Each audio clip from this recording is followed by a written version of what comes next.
The South African cricket selectors will have a little bit of a problem in a couple of seasons' time. This is Jansen bowling for his brand new domestic franchise, the Titans, and we must say he's doing rather well, unsurprisingly so. However, this is not Marco Jansen. This is actually his twin brother, Duan Jansen, and we can say that he's having a little bit of a breakout year. And the numbers seem to back it up as well. We're going to take a look at Duan Jansen's T20 challenge numbers over the past 5 seasons.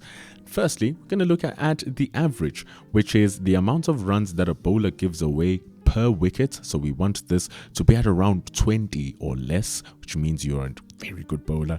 The strike rate is the amount of balls that a bowler has to bowl per wicket, and in T20 competition you only have 24 deliveries, so if your strike rate is below 24 it means you're getting a wicket per innings, but if it's anywhere around 15 you are absolutely hitting it off the mark.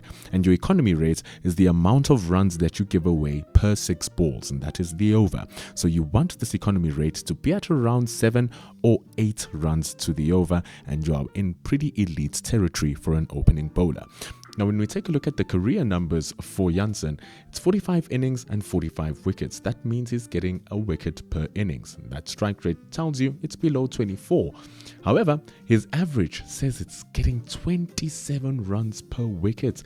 That is a lot of runs to give away. And his economy rate tells us that it gives away around 9 runs to the over. So if you're looking at an innings, it's over 30 runs per innings, which is quite a bit. But when we take these numbers and we now look at it from a seasonal perspective, you see how the numbers are a little bit inflated due to his first couple of seasons with the Northwest, averaging 38, averaging 47, which is absolutely enormous. You want that to be almost half of what these numbers are. His strike rate was getting a wicket every 27 balls and every 35 balls. That's a wicket every 4-5 overs, and that's a wicket every 6 overs. And that shows with his numbers getting wickets less than the actual innings that he has played. But when we go in closer and we look at his current seasons, 18 is his current average, getting a wicket every 2 overs. Is slightly expensive, but boy, you take that effectiveness with the numbers. Even the season before, averaging around 20, getting a wicket every 15 deliveries, and his economy being at around 8. And the season before, he was averaging 24 and also getting wickets at 15.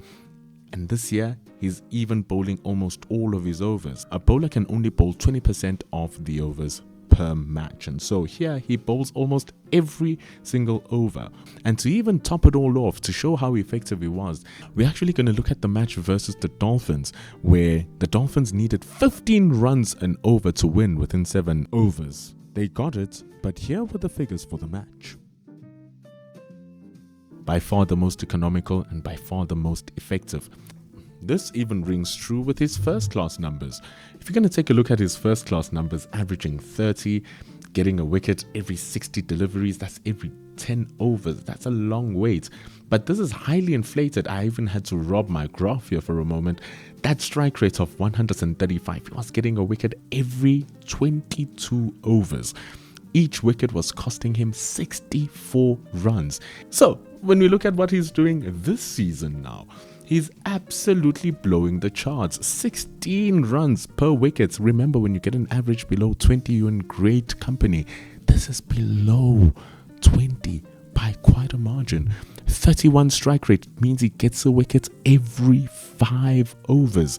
That is absolutely mental with the numbers that he's producing this season. And having not getting any forfers this whole time, just getting that 1 fifer in 2023-24. He's only played 4 innings this season, but he already has a fifer, already has a forfer, he already has a 3fer as well. So he's becoming extremely well-rounded here, Duan Jansen, and you can see as the numbers start to go down, the quality of the bowler goes back up. So it's no surprise that coming into the SA20, he does what he did. And he'll be one to really look forward to, because if it clicks for him and it's also clicking for his brother, it won't be just the South African selectors who are going to have a little bit of a headache. It's going to be the whole cricketing world trying to deal with the Jansen twins.